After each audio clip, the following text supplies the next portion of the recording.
dans l'écriture qu'il y a là.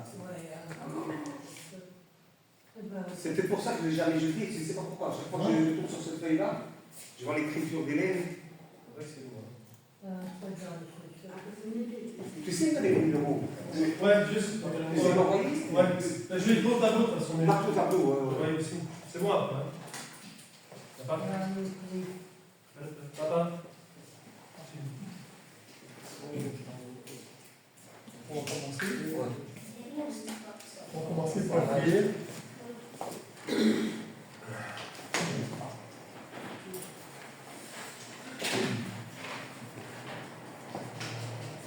Seigneur, ce Père Céleste, nous allons remettre ce culte entre tes mains et que tu as fait sur ta volonté, que tu ici pour plaisir. Te remercions pour ta présence chacun et demandons tous ceux qui ne sont pas présents, qui sont montrés, qui connaissent les raisons. Et Père, nous aussi, Père, chanter ces cantiques à ta gloire, la seule pour Jésus-Christ, Père, comme signe d'adoration. Merci pour toutes tes bénédictions, nous ton nom de Jésus-Christ, on t'a de prière. Amen. Amen. On va commencer avec le numéro 11.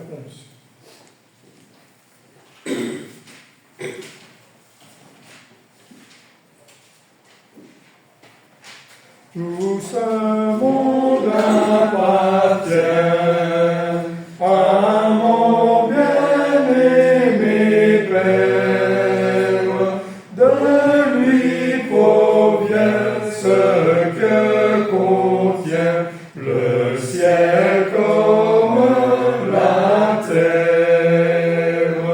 Mon Père est tout-puissant, sa parole efficace, en un instant du froid néant, créa le temps, l'espace. Tout ce monde est à lui, l'oiseau, le lys, l'abeille, disent merci, Seigneur béni, pour ta bonté qui veille. Ce monde est merveilleux, toute la terre entonne un chant joyeux et glorieux, partout cette terre résonne. À mon Père appartient le monde et sa richesse. Il le soutient et le maintient par sa sainte sagesse. Il tient entre ses mains l'heure, le jour, la nuit. Mes lendemains sont tous certains. Il est ma destinée. Voilà la lecture, le 47.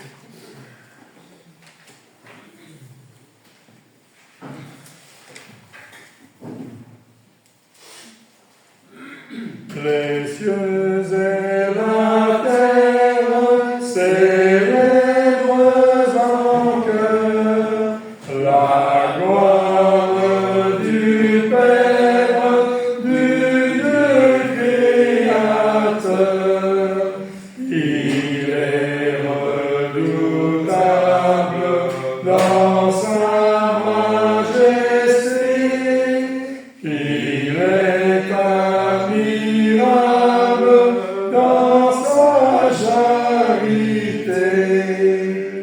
C'est lui qui nous donne le printemps joyeux, les fruits de l'automne, l'été radieux.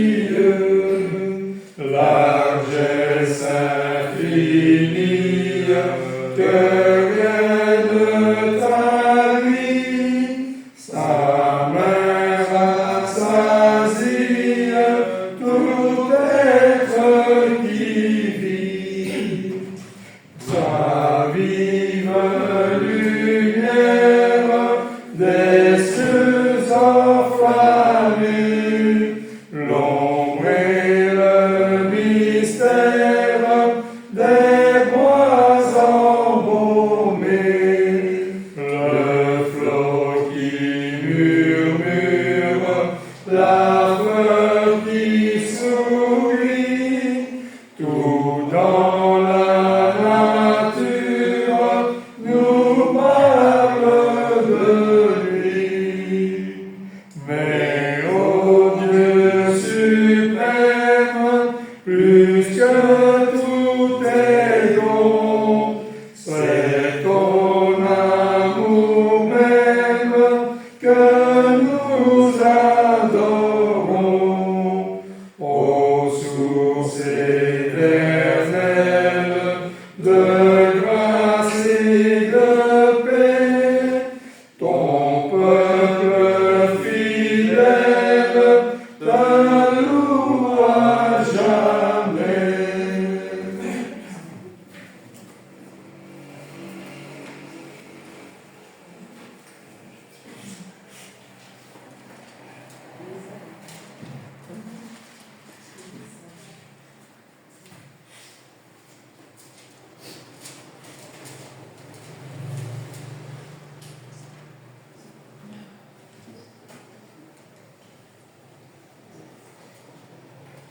Je vous invite pour la lecture de ce matin à prendre avec moi, si vous voulez bien, 1 Jean chapitre 2.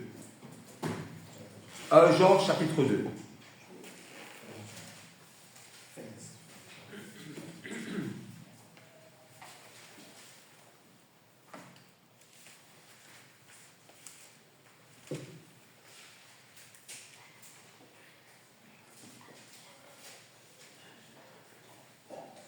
Mes petits enfants, je vous écris ces choses afin que vous ne péchiez point. Et si quelqu'un a péché, nous avons un avocat auprès du Père, Jésus-Christ, le juste. Il est lui-même une victime expiatoire pour nos péchés, non seulement pour les nôtres, mais aussi pour ceux du monde entier. Si nous gardons ses commandements, par là, nous savons que nous l'avons connu. Celui qui dit « Je l'ai connu » et qui ne garde pas ses commandements est un menteur, et la vérité n'est point en lui. Mais celui qui garde sa parole, l'amour de Dieu est véritablement parfait en lui. Par là, nous savons que nous sommes en lui. Celui qui dit qu'il demeure en lui doit marcher aussi comme il a marché lui-même. Bien-aimés, ce n'est pas un commandement nouveau que je vous écris, mais un commandement ancien que vous avez eu dès le commencement. Ce commandement ancien, c'est la parole que vous avez entendue. Toutefois, c'est un commandement nouveau que je vous écris, ce qui est vrai en lui et en vous. Car les ténèbres se dissipent et la lumière véritable paraît déjà. Celui qui dit qu'il est dans la lumière et qui haït son frère est encore dans les ténèbres. Celui qui aime son frère demeure dans la lumière et aucune occasion de chute n'est en lui. Mais celui qui haït son frère est dans les ténèbres. Il marche dans les ténèbres et il ne sait où il va, parce que les ténèbres ont aveuglé leurs yeux. Je vous écris, petit enfant, parce que vos péchés vous ont pardonnés à cause de son nom. Je vous écris, Père, parce que vous avez connu celui qui est dès le commencement. Je vous écris, jeunes gens, parce que vous avez vaincu le malin. Je vous écris, petits enfants, parce que vous avez connu le Père. Je vous ai écrit, Père, parce que vous avez connu celui qui est dès le commencement. Je vous ai écrit, jeunes gens, parce que vous êtes forts, et que la parole de Dieu demeure en vous, et que vous avez vaincu le malin. N'aimez point le monde, ni les choses qui sont dans le monde. Si quelqu'un aime le monde, l'amour du Père n'est point en lui. Car tout ce qui est dans le monde, la convoitise de la chair, la convoitise des yeux et l'orgueil de la vie, ne vient point du Père, mais vient du monde. Et le monde passe, et sa convoitise aussi, mais celui qui fait la volonté de Dieu demeure éternellement. Petits enfants, c'est la dernière heure, et comme vous avez appris qu'un antéchrist vient, il y a maintenant plusieurs antéchrists. Par là, nous connaissons que c'est la dernière heure. Ils sont sortis du milieu de nous, mais ils n'étaient pas des nôtres. S'ils eussent été des nôtres, ils seraient demeurés avec nous. Mais cela est arrivé afin que fût manifeste que tous ne sont pas des nôtres. Pour vous, vous avez reçu l'onction de la part de celui qui est saint, et vous avez tous de la connaissance. Je vous ai écrit, non que vous ne connaissiez pas la vérité, mais parce que vous la connaissiez, et parce qu'aucun mensonge ne vient de la vérité. Qui est menteur? Sinon celui qui nie que que Jésus est le Christ. Celui-là est l'antéchrist, qui nie le Père et le Fils. Quiconque nie le Fils n'a pas non plus le Père. Quiconque confesse le Fils aura aussi le Père. Que ce que vous avez entendu dès le commencement demeure en vous. Si ce que vous avez entendu dès le commencement demeure en vous, vous demeurez aussi dans le Fils et dans le Père. Et la promesse qu'il nous a faite, c'est la vie éternelle. Je vous écris ces choses au sujet de ceux qui vous égarent. Pour vous, l'onction que vous avez reçue de lui demeure en vous. Et vous n'avez pas besoin qu'on vous enseigne. Mais comme son onction vous enseigne toutes choses, et qu'elle est véritable, et qu'elle n'est point un mensonge, demeure en lui selon les enseignements qu'elle vous a donnés. Et maintenant, petits enfants, demeurez en lui, afin que lorsqu'il paraîtra, nous ayons de l'assurance, et qu'à son avènement, nous ne soyons pas confus et éloignés de lui. Si vous savez qu'il est juste, reconnaissez que quiconque pratique la justice est né de lui. Amen.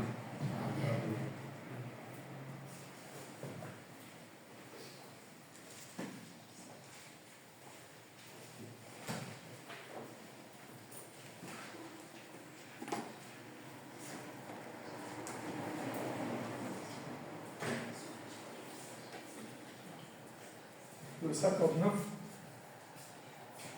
On va chanter le 59.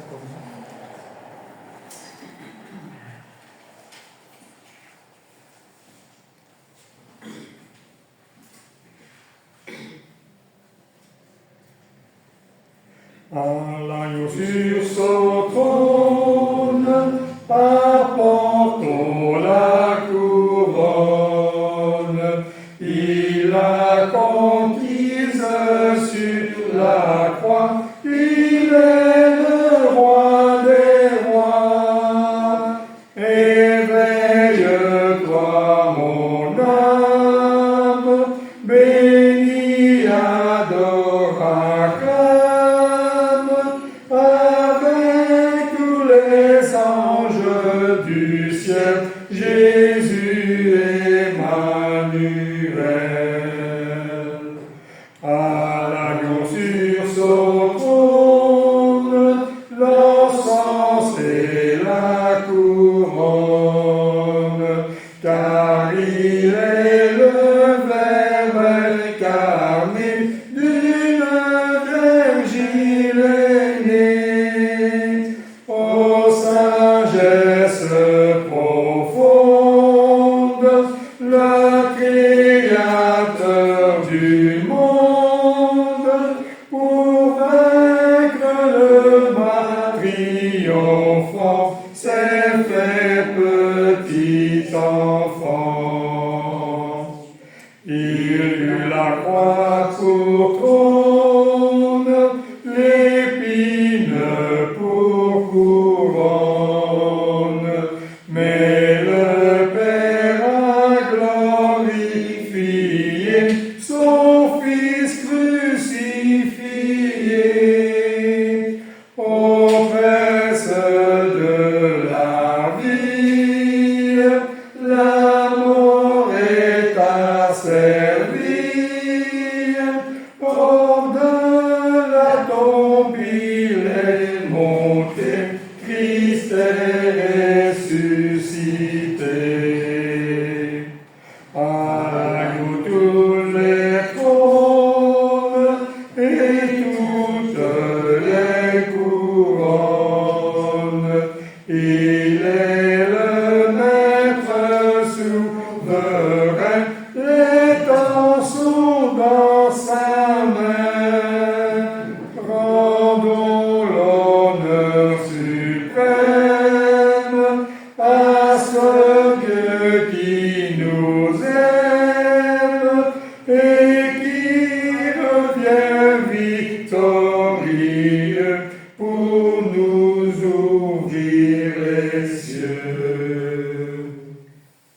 159, avant de partager le repas du Seigneur.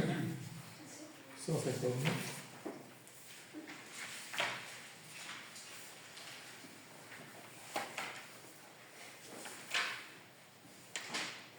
Il fait nuit au Calvaire, pourtant il est midi. Bientôt le Christ meurt et la terre tremble, tout est fini. Au péril dans son âme, les rochers dansent Dieu, se fondent un soldat s'exclame, c'était le Fils de Dieu. Nous ne nous pourrions dire combien il a souffert. Pour nous, il a subi le pire. Pour nous, il s'est offert.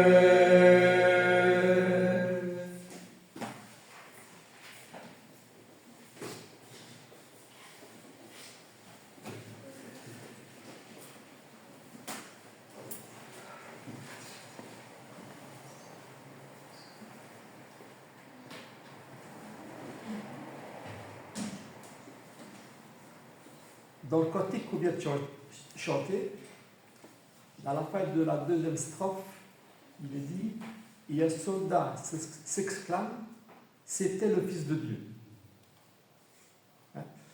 Et c'est vrai qu'un soldat, un centenier, s'est exclamé lors de la crucifixion, c'était le Fils de Dieu. On va tourner en Matthieu, chapitre 27, Évangile de Matthieu, chapitre 27.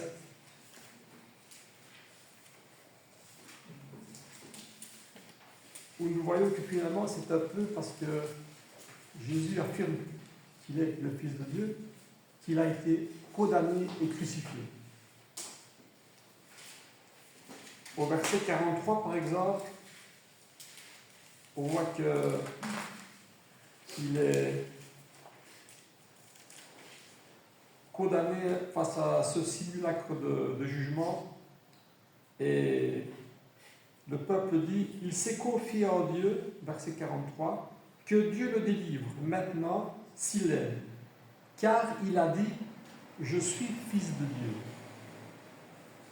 Ensuite, il est crucifié, et on voit ce verset sur lequel je pense l'auteur de le cantique s'est basé, c'est le verset 54.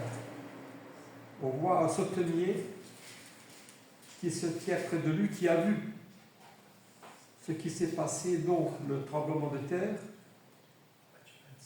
et ils furent saisis d'une grande frayeur, et ils dirent « Assurément, cet homme était fils de Dieu. » Et aujourd'hui, nous sommes ici parce que nous avons cru que Jésus est le Fils de Dieu. C'est celui qui est envoyé pour mourir sur cette croix. Et il est passé par la croix, mais il est aussi passé par la résurrection, ce qui assure un autre.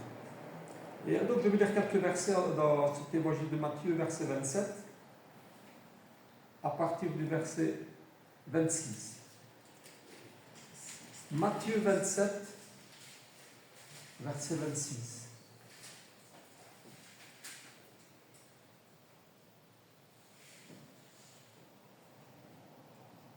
Alors Pilate le relâcha Barabbas Et après avoir fait battre de verges Jésus, il le livra pour être crucifié.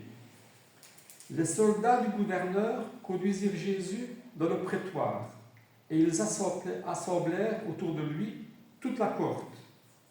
Ils lui ôtèrent ses vêtements et le couvrirent d'un manteau écarlate.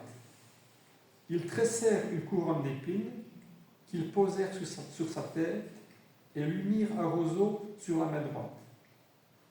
Puis, s'agenouillant devant lui, il le raillait en disant « Salut, roi des Juifs !» Et il crachait contre lui. Et prenant un roseau, frappait sur sa tête. Après s'être moqué de lui, ils lui ôtèrent le manteau, lui remirent ses vêtements et l'emmenèrent pour le crucifier.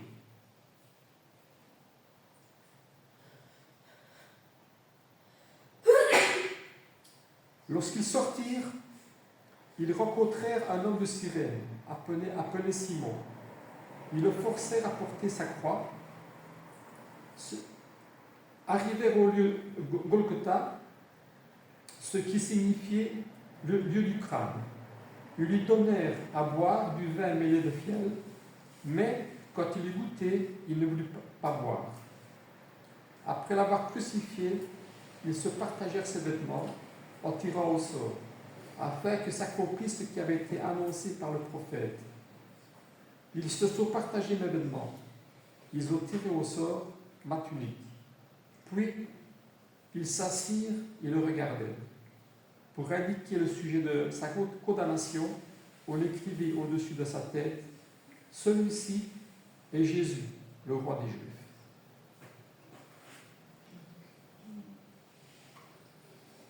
Prions. Seigneur, notre Père Céleste, en lisant ces paroles, nous voulons voir dans cette condamnation à mort de Jésus-Christ le moyen que tu as choisi pour sauver l'humanité. Tu as choisi de le faire souffrir, de l'amener jusqu'à la croix pour nous épargner la souffrance et pour nous épargner la mort. Et nous croyons que c'était le seul moyen pour exaucer et pour accomplir ce plan de rédemption. C'était l'unique moyen, c'est-à-dire l'offrande de ton Fils unique. Nous voulons considérer ce sacrifice, le peser et te remercier, te louer et te glorifier, toi et Jésus-Christ, pour ce que tu as fait, pour que nous puissions te prier et t'appeler tout simplement notre Dieu, notre Père, et appeler ton Fils notre frère, et avoir cette espérance vivante de la vie éternelle. Une espérance, Père, qui se change en assurance, parce que ce sont tes paroles, parce que c'est toi qui as parlé. Et nous te connaissons parce que ton Fils t'a fait connaître et nous a permis d'entrer dans ton royaume éternel par ce sacrifice divin. C'est pourquoi, à ce moment, Père, nous voulons te demander de nous aider à comprendre ce que nous allons faire à l'instant, c'est-à-dire le partage de ce pain et de ce vin. Ce pain qui représente le corps du Christ. Nous te demandons, Père, de nous purifier de toute iniquité par ce sang qu'il a versé, afin que nous puissions partager ce pain et cette coupe. Non pas que nous soyons dignes, mais parce que ce sang nous lave de toute iniquité et permet de nous présenter devant toi, de nous approcher de toi. Bénis donc ce Père, Père Céleste, et c'est au nom de ce Jésus, ton Fils unique, que nous te prions et remercions. Amen. Amen.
Aussi, Père, nous voulons te demander de bénir cette coupe que nous a partagée.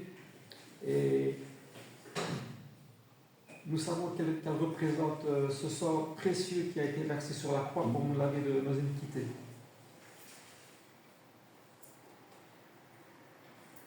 Nous voulons, Père Céleste, te glorifier encore une fois et te remercier parce que nous croyons que nous sommes de ta famille, de ton royaume, et que ce soir peut encore laver aujourd'hui tous ceux et celles qui veulent s'approcher de toi, de par le monde.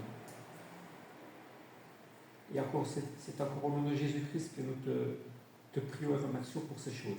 Amen. Amen.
On va chanter le numéro 10.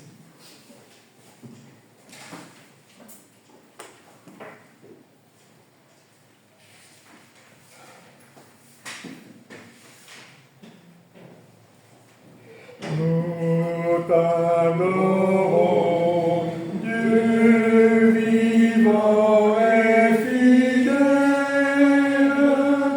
qui nous sauva d'une mort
le chemin de la croix. Assiste-nous dans toutes nos faiblesses. Console-nous dans toutes nos tristesses. Et vers le ciel tournant tous nos désirs, formant nos cœurs d'ineffables soupirs. Le psaume 31 avant l'exhortation.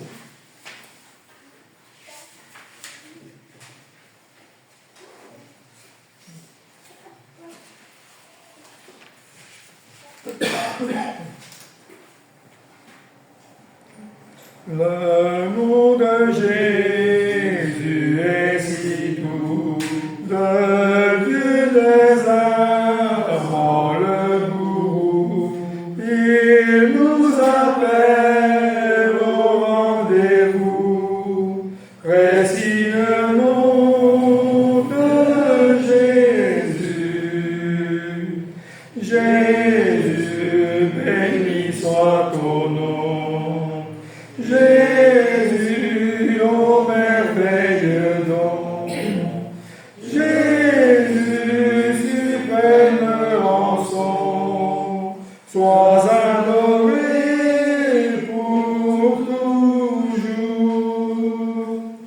J'aime le nom de mon chagrin. Il me soutient sur le chemin. Sa musique est un son divin, précis le nom de Jésus.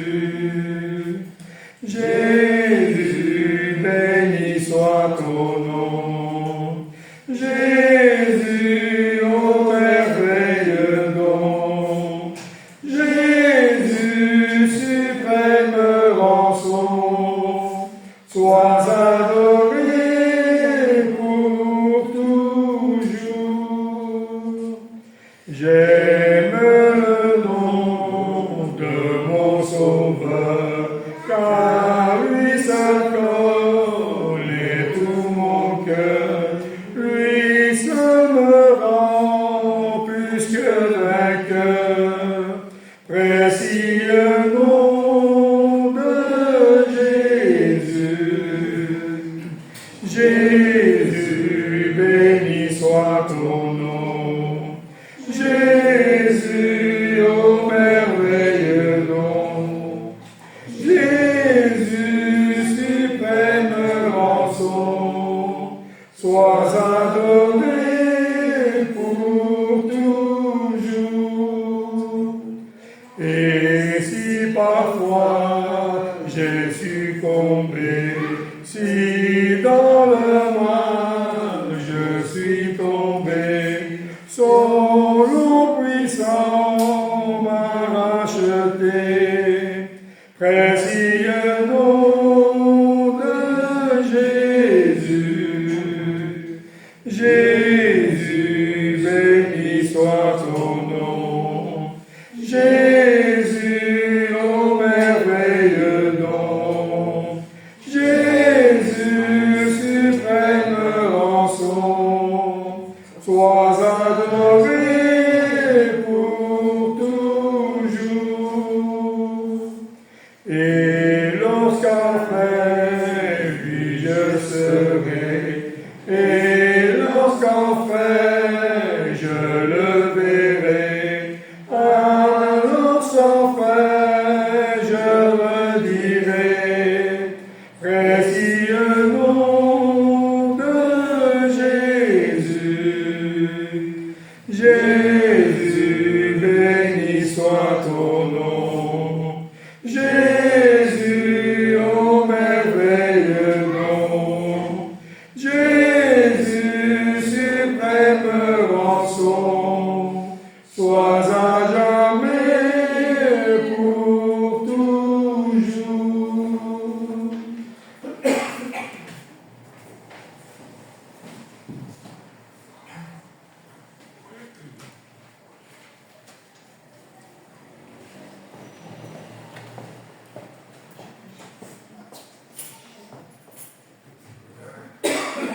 Est-ce qu'il y a des annonces?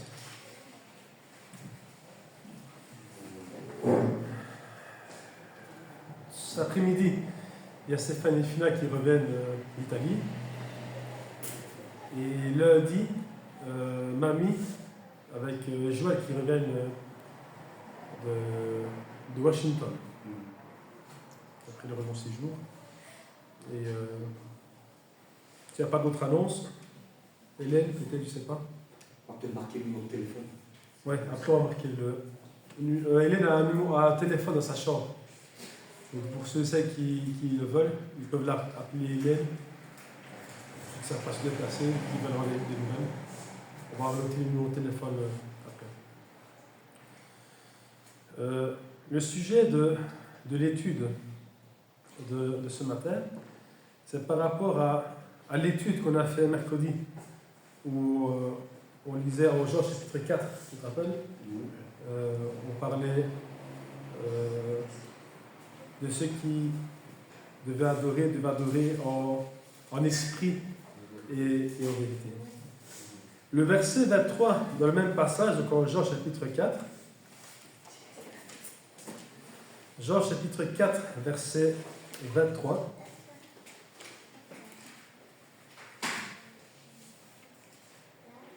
Où il dit, donc c'est le passage avec la femme samaritaine. Et au verset 23, il y a un passage qui a retenu mon attention, j'ai voulu parler de ça. Mais l'heure vient, et elle est déjà venue, où les vrais adorateurs adoreront le Père en esprit et en vérité.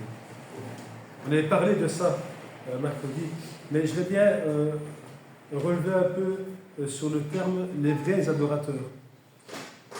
Parler de ce sujet-là aujourd'hui. Quand on pense et quand on lit qu'il y aura des vrais adorateurs, on pense forcément que c'est des vrais adorateurs, dès qu'il y a aussi des gens qui n'adorent peut-être pas Dieu de la même façon. S'il y a des vrais adorateurs, c'est qu'il y en a qui ne l'adorent pas comme les vrais adorateurs devraient le faire, comme Dieu le demande. Et c'est là-dessus que je voulais parler un peu par rapport à ceux qui adorent aujourd'hui Dieu d'une façon ou d'une autre, mais qui prétendent en tout cas tous être des vrais adorateurs, mais forcément, si tout le monde prétend être de vrais adorateurs et qu'il y a des messages différents dans la plupart des gens, comment peut-il y avoir de vrais adorateurs si sont tous ce discours différent? C'est là-dessus que je voulais un peu avancer ce matin. Et pour ça, j'ai voulu prendre un exemple de reconversion qui était quand même de la Bible qu'on connaît tous, c'est Paul. Paul, qui, on va reprendre des passages dans les Actes. On voit que Paul persécutait l'Église. On voit aussi qu'aujourd'hui, il y a aussi pas mal d'épîtres que nous avons dans la Bible qui viennent de Paul.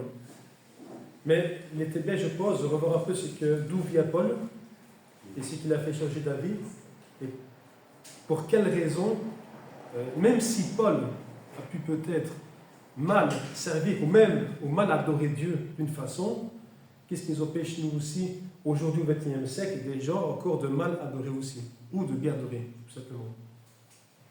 On va prendre le premier passage en Actes, chapitre 9.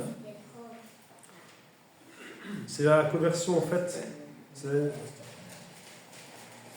de Paul, en fait, c'est l'histoire de Paul. Et je pense même le premier passage où on voit Paul. Au verset 1 et 2, où on voit que on parle de Paul ici, qui a encore appelé Saul. Cependant, donc, Actes chapitre 9, verset 1. Cependant, Saul respirant encore la menace et le meurtre contre les disciples du Seigneur, se rendit chez le souverain sacrificateur il lui demanda des lettres pour les synagogues de Damas, afin que s'y trouvaient des partisans de la nouvelle doctrine, hommes ou femmes, il les amenait liés à Jérusalem. Voilà ce que Paul faisait. C'était son travail en quelque sorte. Et il était convaincu de servir Dieu de la façon de pouvoir persécuter les chrétiens, l'Église, ceux que eux appelaient comme des chrétiens. Mais pour lui, pour Paul, pour Saul à l'époque, c'était une façon de servir Dieu, de persécuter l'Église. Quand on reprend, parce que là on reprend plusieurs étapes, mais quand on reprend même en Actes 22, là c'est Paul, il reprend le même passage qu'on peut revoir en Acte 9, mais il explique lui-même devant les hommes où il doit s'expliquer, et il explique qui il est. On peut lire quelques passages là-bas, ça reprend un peu les passages que je voulais prendre en Acte. Donc, Acte 22. Hommes, frères et pères, écoutez ce que j'ai maintenant à vous dire pour ma défense. Lorsqu'ils entendirent qu'il parlait en langue hébraïque, ils redoublèrent de silence. Et Paul dit, je suis juif, né à Tars, en Cilicie, mais j'étais élevé dans cette ville-ci, et instruit au pied de Gamaliel, dans la connaissance exacte de la loi de nos pères, étant plein de zèle pour Dieu, comme vous l'êtes tous aujourd'hui. J'ai persécuté à mort ces doctrines, liant et mettant en prison hommes et femmes, les mettant les souverains sacrificateurs et tout le collège des anciens, moi sont témoins. J'ai même reçu d'eux des lettres pour les frères de Damas, où je me rendis pour amener liés à Jérusalem ceux qui se trouvaient là et de les faire punir. Là on retrouve le premier verset de Acte 9. Verset 6. Comme j'étais en chemin et que je m'approchais de Damas, tout à coup, vers midi, une grande lumière venant du ciel resplendit autour de moi. Je tombais par terre et j'entendis une voix qui me disait « Saul, Saul, pourquoi me persécutes-tu » Je répondis « Qui es-tu, Seigneur » Et il me dit « Je suis Jésus de Nazareth, que tu persécutes. » Ceux qui étaient avec moi virent bien la lumière, mais n'entendirent point la voix de celui qui parlait. Alors je dis « Que ferai-je, Seigneur » Et le Seigneur me dit, lève-toi, va à Damas, et là on te dira tout ce que tu dois faire. Là commence la première étape où Dieu appelle Saul, où Dieu l'appelle et lui fait comprendre que finalement ce que Saul fait en croyant servir Dieu, en persécutant l'Église, finalement c'est persécuter le Seigneur lui-même qu'il a fait. Mais lui, dans sa certitude, et on peut le voir où, au verset 3, quand il dit comme ça, « J'ai été élevé dans cette ville-ci et instruit au pied de Gamaliel, de la connaissance exacte de la loi, de nos pères, étant plein de zèle pour Dieu. » Donc on voit que Saul était plein de zèle pour Dieu, il était excité dans le fait de servir Dieu. Zélé, c'est ça, c'est excité dans le fait de... Voilà, je dois m'appliquer, je vais servir mon Dieu. Zélé, je suis encouragé, je suis excité, il faut que je le fasse. Mais quand on voit ça, on se dit, comment est-ce que quelqu'un peut être zélé, comment est-ce que quelqu'un peut adorer Dieu et en même temps faire l'inverse de ce que Dieu demande. Alors il est écrit, c'est vrai, qu'il a été enseigné dans la connaissance exacte de la loi. Ça veut dire comme ça qu'il avait une approche de la loi parfaitement précise. Dit de la loi parfaite. Une connaissance de la loi parfaite, mais de la loi. De la loi. C'est que les Juifs étaient. Ils ne servaient pas la grâce de Dieu, mais ils étaient sous la loi de Moïse. Mais Paul pensait, était convaincu, était persuadé que le fait de servir, de persécuter l'Église, c'était une façon de servir Dieu, en quelque sorte. Mais on voit que Paul écoute Dieu, et alors on voit plus loin, avec Ananias qui le reprend, et alors qui se convertit alors, et qui entend que la voix du Seigneur est celui de la justice, de la vérité. Et on peut se dire, comment est-ce que quelqu'un, alors qui est si convaincu de ça, peut autant se tromper aussi en même temps? C'est-à-dire qu'aujourd'hui, il y a tellement de personnes qui sont cultivées, il y a tellement de personnes qui ont fait même des études dans ce qu'on appelle la théologie, les études des Écritures. Et comment est-ce qu'il peut y avoir autant de personnes qui partent dans tous les sens, dans différentes directions, doctrines différentes, et qui peuvent être même contradictoires à la fin. C'est ça qu'aujourd'hui, on a même du mal à comprendre comment est-ce possible. Et c'est pour ça que si nous-mêmes on dit, même si Paul a pu se tromper, mais Paul, il est vrai qu'à l'époque, il a eu la chance de parler directement avec le Seigneur, car la Bible n'existait pas encore. Mais le témoignage que Paul a eu par contre, lui, nous a fait bénéficier de son expérience, car la plupart des livres que nous avons dans le Nouveau Testament viennent de Paul. Et c'est ça que nous avons aujourd'hui pour nous rassurer dans le sens où ce que Paul a eu comme témoignage, et c'est ce que nous avons comme vérité aujourd'hui. Pas la vérité de Paul, mais la vérité du Seigneur, que Paul a prêché. Et c'est pour ça que je voulais aussi prendre un autre passage qu'on connaît tous, c'est en Matthieu chapitre 13. Matthieu chapitre 13, c'est la parabole du semeur. On connaît tous la parabole du semeur.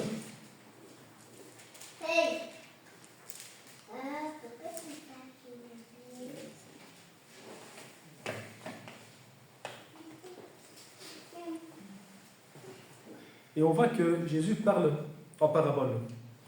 Parce qu'au premier verset, au chapitre 13, il dit comme ça, ce même jour, Jésus sortit de la maison et s'assit au bord de la mer. Une grande foule s'étant assemblée auprès de lui, il monta dans la barque et s'assit. Toute la foule se tenait sur le rivage. Il leur parlait en parabole sur beaucoup de choses et leur dit. Et là, il parle de la parabole du semeur. On le connaît tous. Au verset 10, juste après que Jésus expliquait la parabole du semeur, les disciples s'approchèrent de Jésus et lui dirent « Pourquoi leur parles-tu en parabole ?» Jésus leur répondit, verset 11, « Parce qu'il vous a été donné de connaître les mystères du royaume des cieux, donc aux apôtres, et que cela ne leur a pas été donné. Car on donnera à celui qui a, et il en sera dans l'abondance. Mais celui qui n'en a pas, on ôtera même ce qu'il a. C'est pourquoi je leur parle en parabole, parce qu'en voyant, ils ne voient pas, et qu'en entendant, ils n'entendent ni ne comprennent. Et pour eux, s'accomplit cette prophétie d'Ésaïe. Vous entendrez de vos oreilles, et vous ne comprendrez point. Vous regarderez de vos yeux, et vous ne verrez point. Car le cœur de ce peuple est devenu insensible. Ils ont endurci leurs oreilles, ils ont fermé leurs yeux, de peur qu'ils ne voient de leurs yeux, qu'ils n'entendent de leurs oreilles, qu'ils ne comprennent de leur cœur, qu'ils se convertissent et que je le guérisse. Mais heureux sont vos yeux parce qu'ils voient, et vos oreilles parce qu'ils entendent. Je vous le dis en vérité, beaucoup de prophètes et de justes ont désiré voir ce que vous voyez, et ne l'ont pas vu, entendre ce que vous entendez, et ne l'ont pas entendu. Voici donc, écoutez ce que signifie la parole du semeur. Et en fait, c'est un peu que ça fait aujourd'hui, c'est qu'il y a des gens qui ne veulent pas entendre. Et même, on a beau leur dire, leur expliquer, ils ne veulent pas entendre, parce qu'ils n'ont pas envie d'entendre la vérité.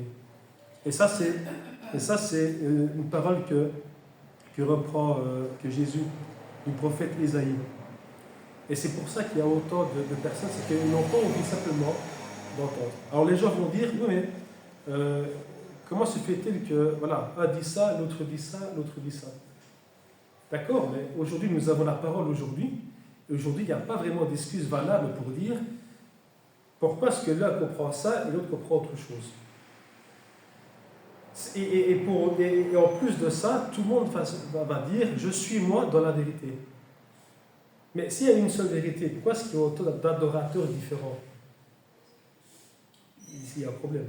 Il ne peut pas avoir autant d'adorateurs différents qui ont des vérités différentes. Il n'y a qu'une seule vérité, il ne peut pas en avoir plusieurs. Mais pour ces gens-là qui refusaient, eux la refusent totalement, de toute façon, mais il y en a qui la comprennent et qui l'acceptent, mais qu'ils ont l'impression de reconnaître une vérité qui n'en est peut-être pas une. Et c'est ça le danger, en fait. Alors les gens vont dire, mais comment reconnaître une vérité si on ne la connaît pas? Comment savoir si ce qu'on lit est juste ou pas juste? Parce que beaucoup vont penser, mais celui-ci parle bien, il parle bien, on va dire qu'il a raison, parce que voilà, si je ne connais pas ma Bible, ben forcément je me fie à ce que le prédicateur, le pasteur, ou celui qui est devant côté va commencer à parler. Mais celui qui ne vérifie pas sa Bible ne peut pas savoir ce que la personne dit devant est juste ou pas juste. Mais encore on va dire, faut-il encore connaître sa parole, parce que si une parole me dérange, ou c'est parce que je ne connais pas ma parole, ou c'est parce que je ne suis pas dans la vérité. Maintenant, aujourd'hui, quand j'entends une parole, comment savoir si elle est juste ou pas? C'est parce qu'il me manque peut-être la connaissance. Si je n'ai pas la connaissance, c'est peut-être la seule chose qui me permet de discerner ce qui est juste et ce qui n'est pas juste. Aujourd'hui, le problème, je pense, pour moi, c'est que dans la chrétienté ou dans le monde, c'est que la plupart des gens vont à l'église, se disent chrétiens, mais il n'y a pas derrière une réflexion derrière à se dire, voilà, est-ce que c'est ce que lui dit, est-ce que c'est biblique ou pas? Si chacun devient un peu comme l'attitude béréenne, où on voit que les chrétiens de Bérée avaient l'habitude de vérifier chaque jour les écrits avant de dire Amen. Ils vérifient les écrits avant de dire si c'est d'accord ou pas. Aujourd'hui, beaucoup de chrétiens se disent chrétiens parce que voilà, le pasteur parle bien, on va dire Amen parce que voilà, si le pasteur le dit, voilà, il ne peut pas se tromper. Mais les gens ne vérifient pas. Mais si le pasteur lui-même se trompe, malheureusement, il va, comme un aveugle qui va, comme des aveugles qui sont suivis et qui sont guidés par un aveugle, qui vont tous tomber dans le trou. Mais aujourd'hui, c'est à nous aussi de veiller à avoir une connaissance, à veiller à pouvoir s'acquérir de la parole pour pouvoir discerner. Discerner, c'est un mot qu'on retrouve en 2 Timothée, où Paul dit, et on va le reprendre d'ailleurs, en 2 Timothée chapitre 3. En 2 Timothée chapitre 3, le verset 16 et 17, on vous dit comme ça, toute écriture, la parole de Dieu, je veux dire, toute écriture est inspirée de Dieu et utile pour enseigner, pour convaincre, pour corriger, pour instruire de la justice, afin que l'homme de Dieu soit accompli et propre à toute bonne œuvre. C'est pas ça que je voulais prendre juste après, mais c'est la même chose. Toute écriture, ça veut dire comme ça que, logiquement, toute parole que nous avons ici est assez pour instruire, pour reprendre, pour corriger. Dans la justice, pour instruire de la justice, afin que l'homme de Dieu soit accompli et propre à toute bonne œuvre, afin de ne pas servir d'une façon ou d'une autre, mais différemment ou à l'encontre de Dieu, la façon où certains pensent peut-être servir Dieu, mais qui ne le font pas d'une bonne façon. Il y a un passage où on voit en Osée 4,6, il dit comme ça que mon peuple périt faute de connaissance. Le peuple périt faute de connaissance. Pourquoi? Parce que vu que le peuple n'a pas la connaissance pour bien servir Dieu, périt. Aujourd'hui, on est 2000 ans plus tard par rapport à la parole de Dieu, mais aujourd'hui, est-ce normal encore de périr par manque de connaissance? Est-ce qu'un chrétien peut se permettre de ne pas avoir la connaissance au point même de périr? C'est ça la question qu'il faudrait peut-être que les gens devraient se poser. Un autre passage aussi, en Hébreux chapitre 5. En Hébreux chapitre 5, versets 12 à 14.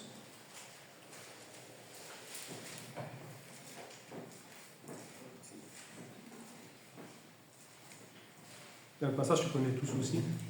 Hébreux chapitre 5, versets 12 à 14, où il dit comme ça, « Vous, en effet, qui depuis longtemps devriez être des maîtres, vous avez encore besoin qu'on vous enseigne les premiers rudiments des oracles de Dieu. Vous en êtes venus à avoir besoin de lait, et non d'une nourriture solide.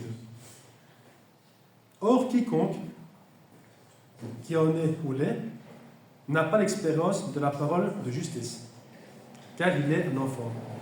Mais la nourriture solide est pour les hommes faite pour ceux dont le jugement est exercé par l'usage à discerner ce qui est bien et ce qui est mal. Ça veut dire comme ça que si aujourd'hui, je ne sais pas si je peux discerner d'une parole, même d'une belle parole, des fois il y en a qui ont l'art de parler, et des paroles agréables à l'oreille, mielleuses, des genres de paroles qu'on ne peut pas contredire parce qu'il parle tellement bien, il est tellement convaincant qu'on peut dire Amen, tout simplement, parce qu'on ne peut même pas discerner quelque chose qui... Mais il y en a qui parlent comme ça, c'est la vérité, bien sûr, heureusement. Mais il y en a ça, mais il y en a qui ne savent pas reconnaître. Par contre, c'est ça le danger. Et je pense que c'était ça aussi l'excuse, pas l'excuse, parce que bon, ça veut qu'on ne le fait pas exprès, mais l'excuse des premiers chrétiens en tout cas, ou même encore des personnes encore aujourd'hui, qui servent d'une façon ou d'une autre, mais qui ne font pas sur la volonté de Dieu. Parce qu'ils n'ont pas la connaissance pour juger ce qui est bon de ce qu'ils ont entendu ou ce qui n'est pas bon. Aujourd'hui, comme on a dit encore le verset avant, en Osée 4:6, mon manque de connaissance me porte au jugement. Pourquoi? Parce qu'à cause de mon manque de connaissance, je vais périr. Je n'ai pas la maturité peut-être chrétienne. Ici, on parle que vous devriez être des maîtres, vous êtes encore des petits-enfants. On parle de maturité chrétienne, ici aujourd'hui, parce que vous n'êtes pas capable de discerner pour votre propre jugement à vous ce qui est préférable ou pas de trier, de garder ou de rejeter. Aujourd'hui, encore beaucoup de personnes ne savent pas faire attention à ce qu'ils disent. Quand quelqu'un n'est pas avec une personne, on a beau parler, expliquer les choses simplement, ils vont, à contresens, ils vont essayer d'expliquer leur façon de croire à ça d'une façon qui est beaucoup plus compliquée, qui n'est peut-être même pas biblique parfois. On se fie même sur des livres que des hommes ont écrits, autre que la parole que nous avons, pour parler de la parole. Et c'est là que beaucoup de personnes peuvent en considérer, malheureusement. Il y a un des passages qu'on a parlé un peu lors de la Sainte Seine, à un moment aussi, mais en Luc, c'est en Luc 23, 34. C'est un passage où Jésus est crucifié et les Romains le clouent la main sur le bois, sur la croix. Et alors il y a une parole de Jésus qui dit « Pardonne-leur, car ils ne savent pas ce qu'ils font ». Au moment même où les gens se moquent de lui, le crucifient. Jusqu'où parfois l'ignorance peut accompagner l'homme en fait. Jusqu'où parfois l'ignorance de l'homme peut aller jusqu'à la folie. Jusqu'où la folie peut aller en fait. Je pense que c'est grave d'avoir une ignorance pareille. Parce que le manque de connaissance, c'est l'ignorance. Et le manque de connaissance permet de faire n'importe quoi.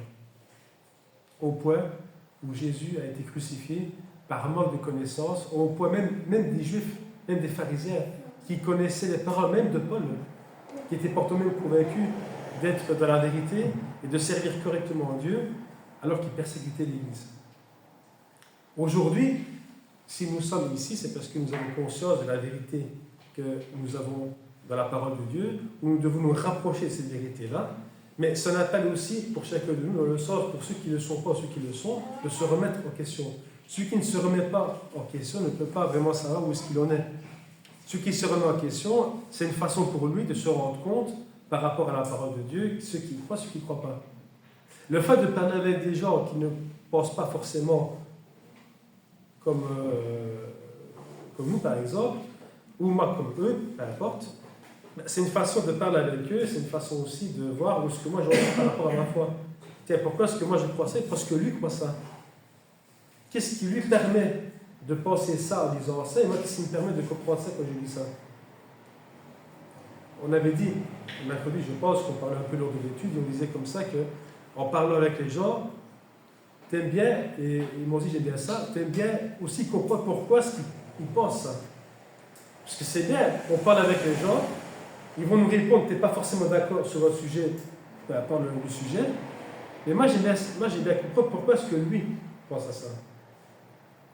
Alors que le passage est clair pour nous deux, mais il y a deux façons différentes de comprendre. Mais pourquoi est-ce que lui croit ça? Pourquoi est-ce que lui il le comprend de cette façon-là et moi d'une autre? Le fait même de comprendre pourquoi est-ce qu'on croit ça de cette façon-là est même plus facile aussi pour lui expliquer peut-être s'il se trompe. Pourquoi il se trompe? Mais en parlant avec une personne et dire écoute, t'as tort, écoute-moi, je te donne la vérité, on ne donne pas forcément envie à la personne de nous écouter non plus. Donc c'est vrai qu'il est bien de comprendre pourquoi il pense ça. Mais tout ça pour dire que des fois, le manque d'ignorance peut aller très loin. Et il a été jusqu'à la mort du Fils de Dieu, par manque de connaissance. Aujourd'hui, 2000 ans plus tard, on se dit, de toute façon, aujourd'hui, on a la parole de Dieu, donc aujourd'hui, c'est 2000 ans plus tard, c'est pas grave. Mais si, c'est grave. Parce que si aujourd'hui, on peut tous prétendre être, et s'il y a des millions de personnes qui prétendent tous être sauvées avec plusieurs croyances différentes, il y a un problème. Pourquoi il y a une seule vérité, il n'y en a pas plusieurs. Et il y a sur gauche, je ne sais pas si vous avez déjà entendu ça ou vu ça dans la photo, il y a souvent ça dans les réseaux sociaux où on voit les gens qui disent dans le monde, il y a deux sortes de personnes. Il y a ceux, par exemple, qui aiment bien rouler avec telle voiture et ceux qui n'aiment pas rouler en voiture. Donc, ça veut dire quoi? Ça veut dire que ou on roule avec telle marque de voiture ou alors on n'est pas dû de rouler en voiture tout court. Il y a ceux qui aiment bien manger des frites avec une bonne mayonnaise et ceux qui n'aiment pas manger des frites. Donc, ça veut dire que dans le monde, il y a deux sortes de personnes, ceux qui aiment bien manger des frites et mayonnaise et ceux qui n'aiment pas manger des frites, parce qu'ils n'aiment pas manger les frites avec la mayonnaise, ils prennent une autre sauce. Ça peut pareil. On pourrait dire que dans le monde, il y a deux sortes de personnes. Il y a les personnes qui savent ce qu'ils font et il y a ceux qui ne savent pas ce qu'ils font. Si on pouvait résumer un peu l'ère moderne, qui a toujours été comme ça de toute façon, mais il y a toujours eu des divisions, des gens qui pensaient d'une façon et des gens d'une autre. Mais si on pouvait résumer ça, on pourrait vraiment dire qu'il y a vraiment deux groupes de personnes dans le monde, ceux qui savent ce qu'ils font et ceux qui ne savent pas ce qu'ils font. Alors voilà, si je t'en appelle à la lecture, à la connaissance, parce que tout le monde prétend avoir la connaissance, mais tout le monde ne peut pas non plus peut-être la comprendre. Parce qu'il ne peut peut-être pas la comprendre, ou alors il veut la comprendre à sa façon. Mais ce n'est pas ce que Dieu nous demande de faire, c'est pas ce que Paul non plus nous demande de faire, car Paul explique ce qu'il a fait, c'est par quoi il est passé et ce pourquoi il a changé, pourquoi Dieu l'a appelé. Et c'est à nous aussi aujourd'hui, à travers la parole de Dieu, de nous rappeler que ce n'est pas seulement le mercredi, dans des études, ou le dimanche matin, qu'on doit ouvrir nos Bibles, ou ce n'est pas seulement ces jours-ci qu'on doit seulement s'asseoir ici et ouvrir nos Bibles, et le reste de la semaine, on doit rester dans la bibliothèque, ou dans la voiture, ou dans le corps, ou je ne sais pas où, dans le sac. Mais c'est tous les jours qu'on a besoin de se rappeler que la connaissance est quelque chose qui doit grandir. Qui doit grandir pour que nous puissions, nous, avoir un meilleur discernement et être propre à reconnaître toute vraie ou fausse parole, pour discerner ce qui est juste et ce qui n'est pas juste, soit dans une parole qui est bonne ou pour une parole qui n'est pas bonne. Parce qu'il y a tellement de gens qui prétendent connaître la parole de Dieu, mais il y a beaucoup qui la connaissent, mais il n'y a pas beaucoup qui la comprennent. Et c'est pour ça qu'il est bien de pouvoir la connaître et de la comprendre. Le passage qui dit « Pourquoi me dites-vous Seigneur, Seigneur, et vous ne faites pas la volonté de mon Père ?» Les gens qui croient savoir. Et ce sont des gens qui se croient mis à part pour dire ça. Ce sont des gens qui se croiront sauvés pour dire ça. Et le Seigneur leur dira, allez-vous-en.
qui est le numéro 18.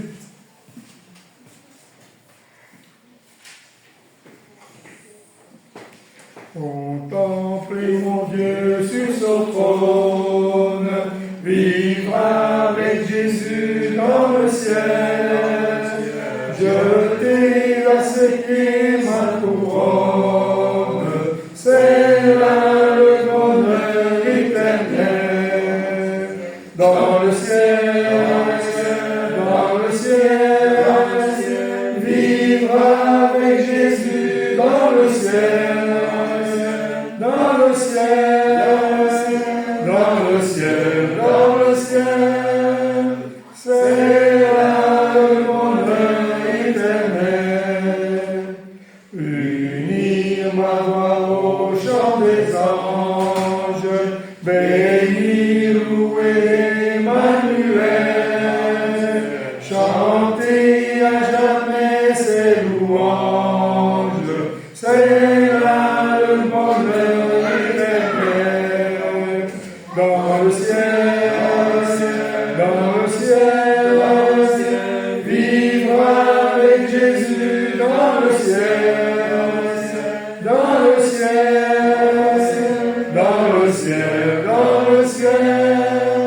c'est là le bonheur éternel.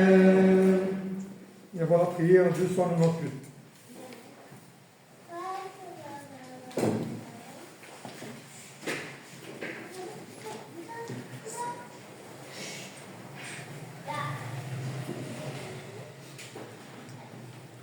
La foi résiste inébranlable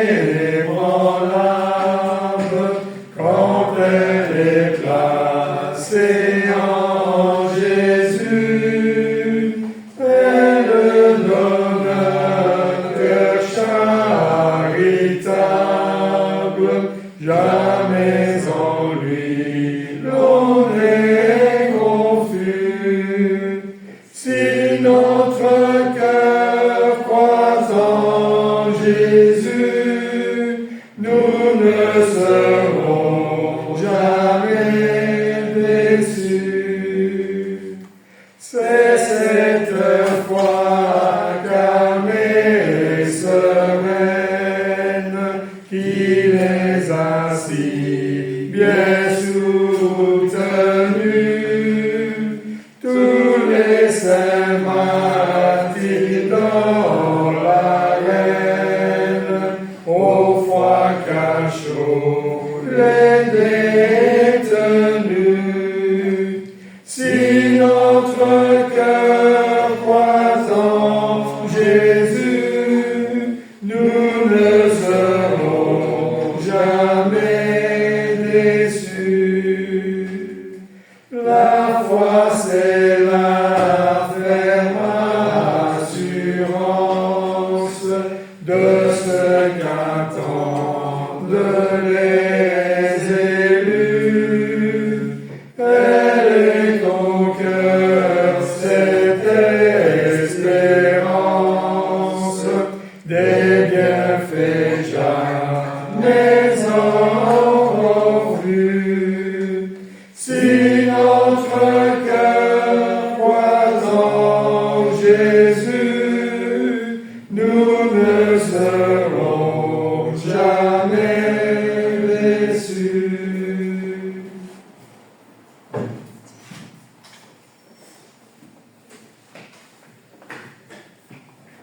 Père éternel, nous voulons te prier et te remercier, Père Céleste, pour ce moment, Père, où ton Père sera pouvoir te rendre un culte d'adoration, Père, nous te prions afin qu'il puisse être agréable.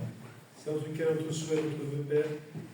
Nous sommes encore ce matin ici, Père, afin de pouvoir nous encourager les uns les autres, afin de pouvoir nous être ensemble et partager nos moments encourageants ce premier jour de la semaine. Afin, Père, de nous renforcer, Père, que nous avons besoin, Père, d'encouragement, nous avons besoin de ça, Père, pour chaque journée que tu fais. Car nous sommes tous confrontés à nos épreuves de la semaine, à des épreuves. Et c'est pour ça, Père, que nous avons besoin de nous voir, pour nous encourager mutuellement, pour prier les uns pour les autres, nous exhorter les uns les autres. Père, merci à toi pour ton amour insondable, à travers ton Fils Jésus-Christ. car ton Fils est mort pour chacun de nous. Pardonne-nous, Père, si des fois nous sommes encore oublieux de ta parole, si parfois nous ne sommes pas zélés, Père, pour ta parole, pour ton Église. Pardonne-nous, Père, si des fois nous sommes fainéants, oublieux, que nous puissions, à travers ta parole, être remplis de zèle, Père, pour pouvoir publier cette bonne nouvelle, Père. Cette bonne nouvelle, Père, qui est salutaire pour chacun de nous, pour tout le monde. Ton Fils est venu il y a plus de 2000 ans, Père, pour te faire connaître. Beaucoup l'ont rejeté, Seigneur. Encore aujourd'hui, Père, les gens servent ton Église, Père. Ils veulent te retrouver agréable. Que nous puissions, Père, chaque jour que tu fais, faire ta volonté. Nous te prions, Père, aussi que là, afin que tu puisses nous accorder, Père, cette sagesse qui vient de toi, cette sagesse qui peut nous permettre, Père, de discerner quelle est ta volonté, ta parole. Que nous puissions aussi être remplis d'assurance et de confiance en nous pour accomplir ta parole, Père, de le monde. Afin que nous puissions ne pas être gênés, Père, mais au contraire. Car ta parole dit que nous n'avons pas reçu un esprit de timidité, Seigneur. Et que nous puissions, Père, en toute occasion, de témoigner, prendre un bon témoignage. Merci encore une fois de plus pour cette occasion que tu nous accordes. Nous voulons te prier et te remercier pour l'assemblée ici à Liège, avec tous les membres qui la composent, avec leur peur, leur crainte, leur maladie, Seigneur. Tous ceux et celles, Père, qui ne sont pas là. Tous ceux et celles, Père, qui te recherchent dans le monde. Tous ceux et celles qui sont pauvres, prisonniers, malades, vulnérables, tous ces personnes qui te réclament de l'union, Seigneur. Nous passons aussi à eux. Que nous puissions encore tout remettre entre tes mains. Chaque membre ici, Père, aussi ceux qui nous passons entre soleil. Confort, Père, aussi notre seul confort. Nous passons aussi pour Carmelo et sa famille. Je pense aussi à ma grand-mère, Seigneur. Je pense aussi à tous ceux et celles encore qui nous ne connaissons pas, mais que toi, Père, tu connais. Tu connais chaque personne, car tous sont tes enfants, Seigneur. Et merci pour cette grâce pour ton Fils Jésus-Christ. C'est en son nom glorieux, Père, pour une fois que nous voulons te prier et te remercier. Amen. Amen.